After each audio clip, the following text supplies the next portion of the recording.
I got so much motherfucking design on right now. Break it down, bring it back, make it clap. I got 3 old thoughts, new guap, wear that dick. Bitches on my line, and you know. Nah, sebelum kita membahas peristiwa Rengas Dengklok, siapa saja sih tokoh yang terlibat dalam peristiwa Rengas Dengklok? Jadi, tokoh yang terlibat dalam peristiwa Rengas Dengklok yaitu golongan muda di antara lain Sukarni, Chairul Saleh. Dan yang dibawa ke Rengas Dengklok adalah Soekarno bersama istri dan anaknya, Muhammad Hatta, dan Ahmad Soebardjo. Nah, apa sih itu peristiwa Rengas Dengklok? Peristiwa Rengas Dengklok merupakan aksi yang dilakukan oleh golongan muda pimpinan Chairul Saleh dengan menculik Soekarno dan Hatta sebelum proklamasi kemerdekaan dibacakan. Penculikan tersebut dimaksudkan untuk menjauhkan Soekarno dan Hatta dari pengaruh Jepang. Latar belakang peristiwa Rengas Dengklok. Peristiwa Rengas Dengklok terjadi akibat adanya perbedaan antara golongan tua dan golongan muda dalam menyikapi kekalahan Jepang dalam Perang Dunia Kedua. Pada dasarnya, perbedaan antara golongan tua dengan golongan muda menjelang proklamasi kemerdekaan Indonesia terkait waktu yang tepat untuk melaksanakan proklamasi. Jepang menyerah tanpa syarat kepada sekutu pada tanggal 14 Agustus 1945. Awalnya, hal ini coba dirahasiakan dari Indonesia, tetapi gagal dilakukan. Adapun orang yang pertama kali mendengar atau mengetahui berita kekalahan Jepang dalam Perang Dunia Kedua ialah Sultan Syahrir. Tindakan pertama yang dilakukan para pemuda Indonesia setelah mendengar berita kekalahan Jepang adalah menemui Bung Karno dan Bung Hatta untuk segera menyelenggarakan proklamasi kemerdekaan. Golongan muda yang dipimpin oleh Chairul Saleh menginginkan Soekarno dan Muhammad Hatta segera mengumumkan kemerdekaan Indonesia melalui proklamasi.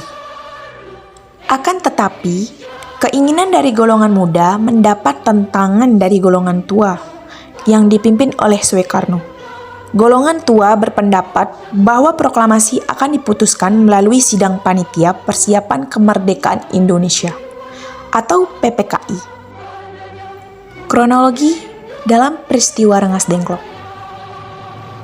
Rencana golongan muda menculik Soekarno dan Hatta ke Rengas Dengklok dilaksanakan pada 16 Agustus dini hari. Ketika dibawa golongan muda untuk menuju Rengas Dengklok, Soekarno dan Hatta tidak menolak. Padahal sebagai tokoh utama PPKI, keduanya memiliki kekuatan dan kewibawaan. Hal ini terjadi karena mereka sebenarnya merasa bahwa kemerdekaan harus segera diproklamasikan. Namun, karena ancaman dari pemerintah Jepang dan janji kemerdekaan, Soekarno dan Hatta belum mau mengambil keputusan. Setelah sampai di Rengas Dengklok, Soekarno dan Hatta kembali didesak untuk segera memproklamasikan kemerdekaan. Setelah didesak di hadapan Sodangku Singgih, salah satu tokoh golongan muda, Soekarno bersedia memproklamasikan kemerdekaan setelah kembali ke Jakarta. Antara golongan tua dan golongan muda pun sepakat bahwa proklamasi kemerdekaan harus dilakukan di Jakarta.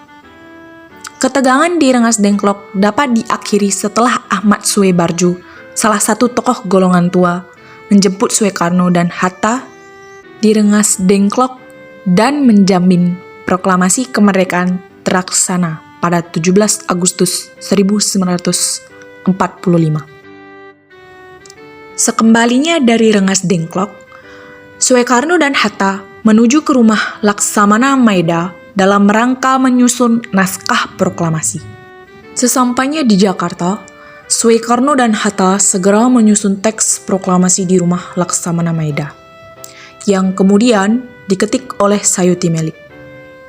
Pada 17 Agustus 1945, pukul 10, Proklamasi Kemerdekaan Indonesia dibacakan oleh Soekarno di Jalan Pegangsaan Timur nomor 56 Jakarta. Berikutnya, inilah proklamasi yang dibacakan oleh Ir Soekarno. Proklamasi. Kami, bangsa Indonesia, dengan ini menyatakan kemerdekaan Indonesia. Hal-hal yang mengenai pemindahan kekuasaan dan lain-lain diselenggarakan dengan secara seksama dan dalam tempo yang sesingkat-singkatnya. Soekarno, Hatta.